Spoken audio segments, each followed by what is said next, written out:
పాతుకుపోదు నేను తిరిగి ఒక్కసారి చూడరా ఏమవుతుందో నీ దేశం.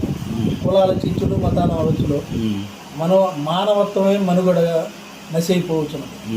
కనుక మనం పుట్టింది ఒక్కడమే పోయేది ఒకటి.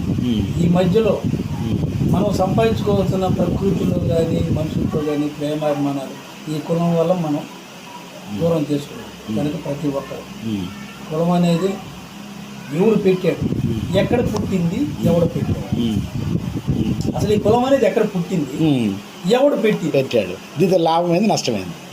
మనిషికి 9 రంధ్రాలు. ఒక్క రంధ్రం ఎక్కువగా ఎవరికి ఇచ్చారో చెప్పమని ప్రకృతిలో దేవుడు వాళ్ళకి పెద్ద కులం అని మనం నమస్కారం పెడతాం. అందరికి 9 రంధ్రాలు ఇచ్చాడు. చూడటానికి 2 కళ్ళు ఇచ్చాడు, 2 గాలి పీల్చడానికి 2 ఇచ్చాడు రంధ్రాలు, వినడానికి 2 రంధ్రాలు ఇచ్చాడు, 6, 7 తినడానికి మాట్లాడటానికి 2 ఇచ్చాడు, 7, 8 మూత విచేసిన మల విచేసిన 9 రంధ్రాలు ఇచ్చాడు. ఒక రంధ్రం ఏ మనిషికి ఇచ్చాడో చెప్పండి, ఆయన పెద్ద కులం అని దండం పడదు.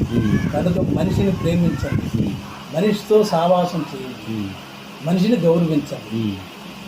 ఈ గౌరవించటం లేనప్పుడు నవ సమాజం ఎలా వస్తుంది, సమానత్వం ఎక్కడ వస్తుంది? నువ్వు మనిషిగా పుట్టినావు కాబట్టి కులం ఎత్తుకొనే వెళ్ళిపోతావా, లేక కులం పక్కన పెట్టేసి మనుషులు ప్రేమిస్తావా? నువ్వు చచ్చాక నలుగురు మోస్తారు. ఈ మధ్యలో ఆ బజార్ని ఆయన చచ్చాడురా అంటే వచ్చి ఆ మంచివాడురా చూసొద్దాం పాండి అని నలుగురు సంపాదించు. అతను చనిపోయాడా కానీ ఆ బజార్కి దరిద్రం పోయిందని అనుకునే నలుగురు సంపాదించు. పుట్టినప్పుడు నలుగురు చూస్తారు, పోయినప్పుడు నలుగురు మోస్తారు. ఈ మధ్యలో నిన్ను మంచివాడిని అంటానికి నలుగురు సంపాదించుకో ఓ మనిషి. ఇది మానవత్వం, మంచితనం, సృష్టికి మూలధనం.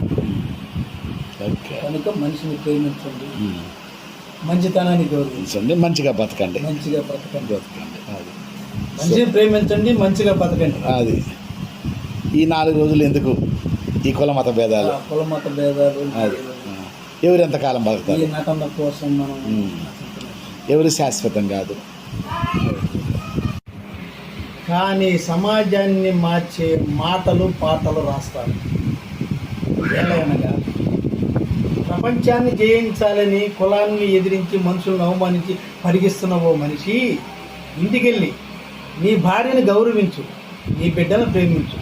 ఎంతకంటే ప్రపంచ శాంతి కోసం నువ్వు పాటుపడాల్సింది ఏమీ లేదు ఓ సాటి మనిషి.